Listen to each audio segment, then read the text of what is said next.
Comcast Business, powering possibility. Okay, well, what have I gotten myself into now is what you're thinking. Here's what I got myself into.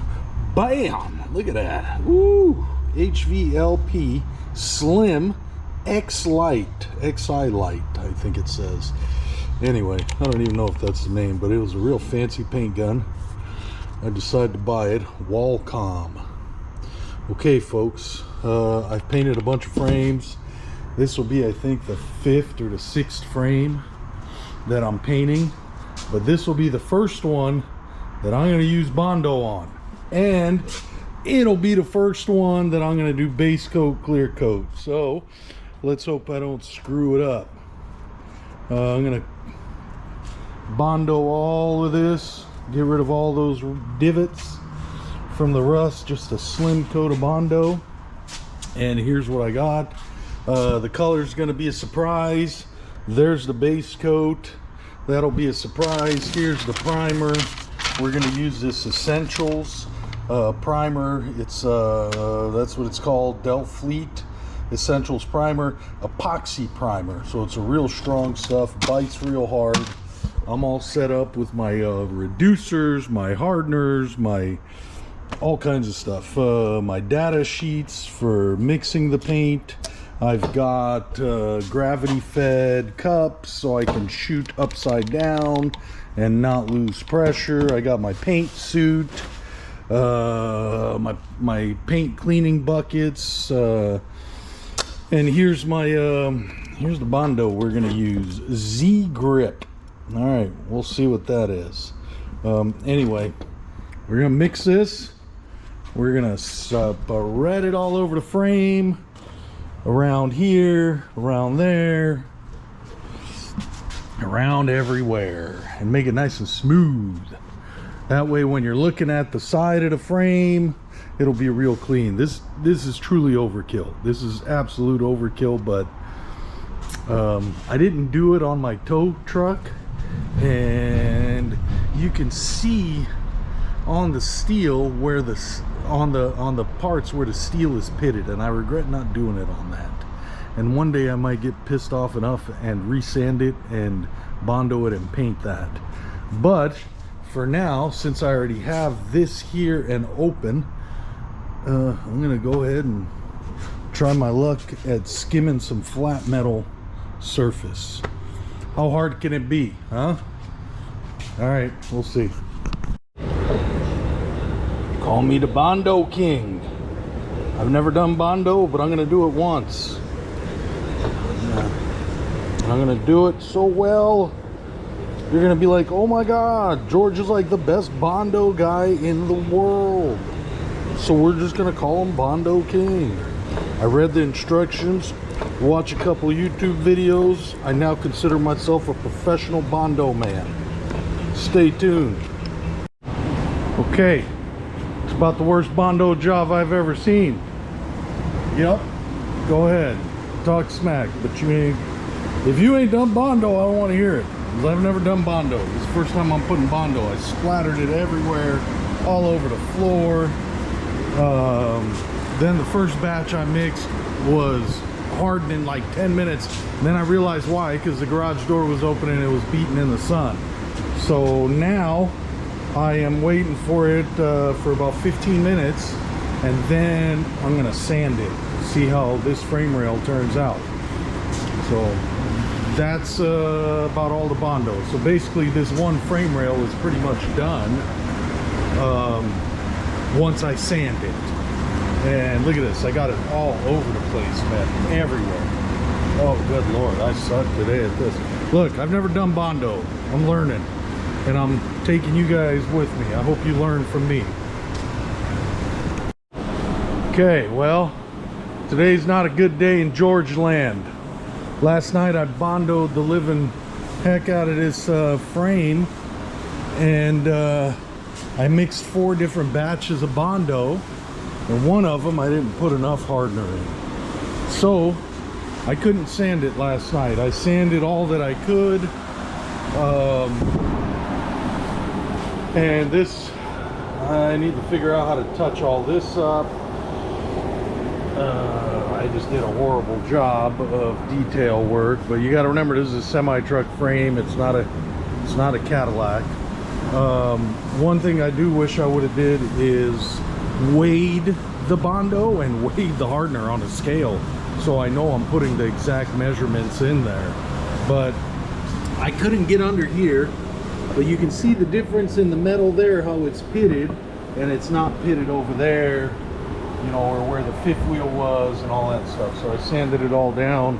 I'm gonna do some more detail work on it today, and then I got to clean up my whole bay because I got Bondo dust absolutely everywhere. Unbelievable amount of Bondo dust.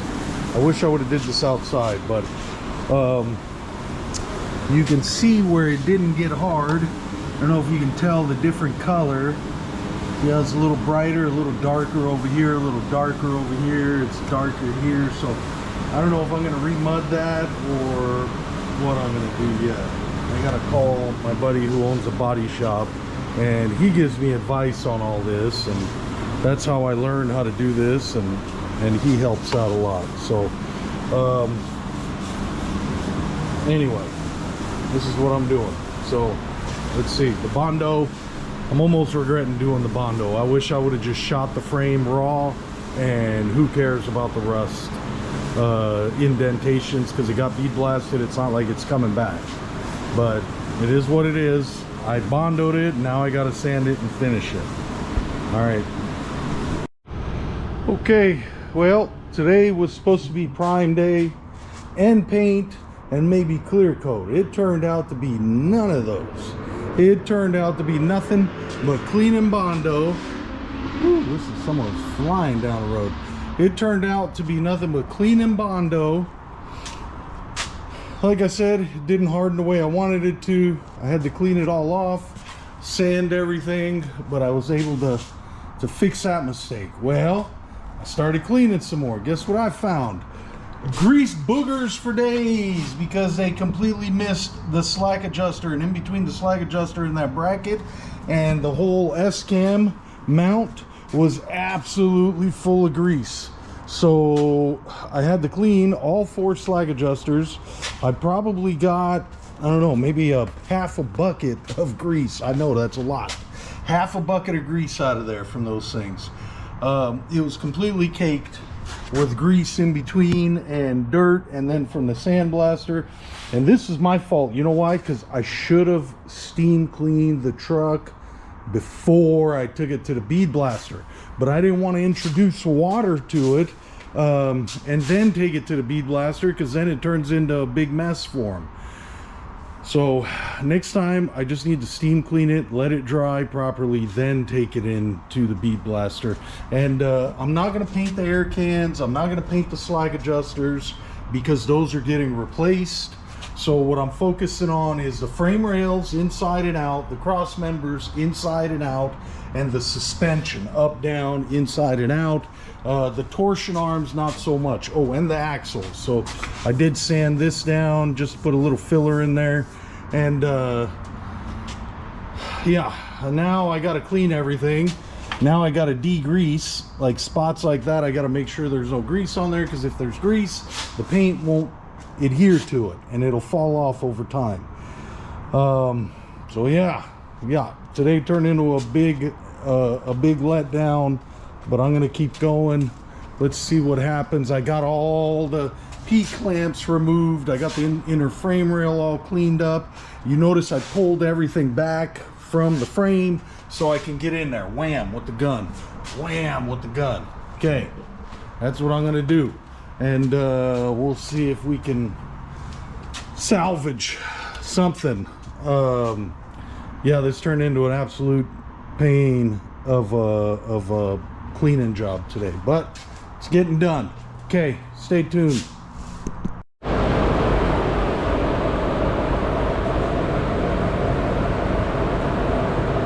Time for some primer.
Thank you.